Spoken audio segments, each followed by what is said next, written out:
ምንድነው የእመቤታችን ፈቃድ? ልጇ እንዲገለጥላት እሷ ዝም ኪዳኗን አከበረው። ስለዚህ ተመልከቱ፣ ጌታ የእመቤታችንን ዝምታ ስለወደደ ፈቃዷን ስላከበረላት ስለ እመቤታችን ብዙ ካልተናገረ ደቀ መዛሙርቱ እንዴት ሊናገሩ ይችላሉ? ጌታቸውን የሚከተሉ ናቸው። አንድ ቦታ በገላትያ መልእክቱ ምዕራፍ 4 ቁጥር 4 ላይ ቅዱስ ጳውሎስ ወአመበጽ ዕድሜሁ ፈነወ እግዚአብሔር ወልዶ ዘተወልደ እምብእሲት፣ ይሄ ዘመኑ ፍጻሜ በደረሰ ጊዜ እግዚአብሔር አንድ ልጁን ላከ ከሴትም ተወለደ ይላል ቅዱስ ጳውሎስ።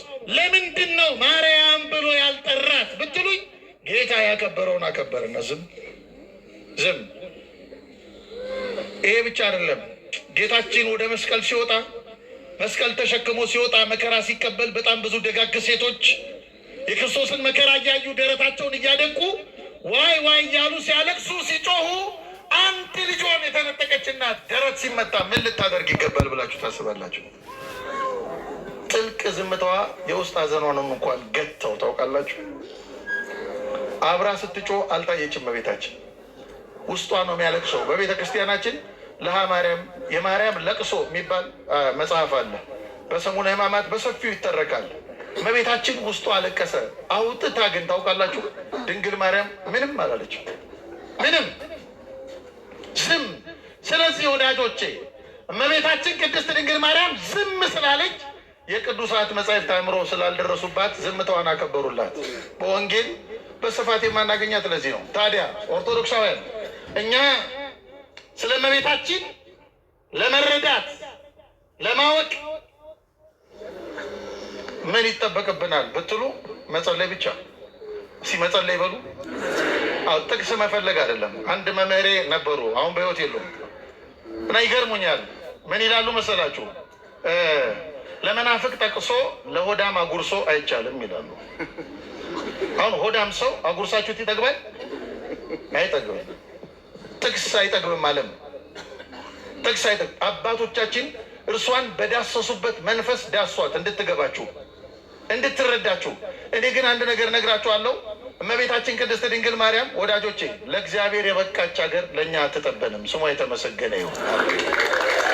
አትጠበንም። እግዚአብሔርን ተመልከቱ። አንድ ሊቅ እንዲህ ይላል፣